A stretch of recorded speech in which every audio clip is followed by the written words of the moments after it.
Shija Eye Care Foundation IMPHAL, National Program for Control of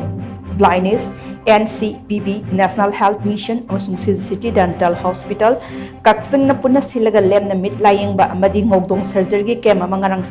Shija City Dental Hospital Kakching Da Pangthokkhre. Camp adugi matangda Shija City Dental Hospital ge Administrative Officer Dr. Yambem Menon Nahai, Aikoi Miyoi Bani Yamna Maru Iba Haksang ge Kayat Amu Oiriba Mit Asi, Ningthina Thamnaba AMASUNG Ngoudong na Maram Oiraga Mit Udabagi Khudong Chadaba Mayok Narakadaba Adudagi Kalhongnaba Camp se Pangthokpani, Camp Shija Eye Care Foundation ge Specialist Dr. Ani Yauna, Marilena Bestap Tarana Saruk Yadna Kakching Amadi Kakchinga Kolona bada laiba mafam singdagi miyoi sama yankai rom na layang sathaki madugi manungda Ngoudonga loina ba miyoi kun mathoi amasung atopa lainaga loina ba miyoi tara humdoi thengnaki miyoi sing asi Pradhan Mantri Jana Arogya Yojana PMJAY amadi NCPB gi makhada lemna operation tauba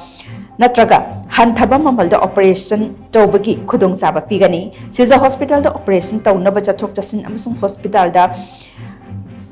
ahing ani leibagi khudong chabasu lemna pigani hainasu makna makatana phongdokhe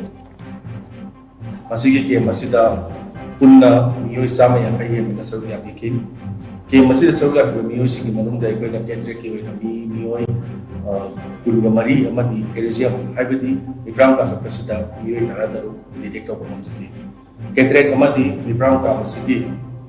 angla miyoi sigi dai ko na PMJY natraga उनकी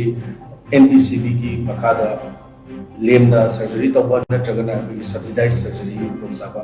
इस जगह नहीं मस्जिद सतुक चीज़ hospital है उन सतुक कसिन की नवाई तब BOC की तो मक्तसर कोई ना लेमना ट्रांसपोर्ट की कुछ साब इस जगह नहीं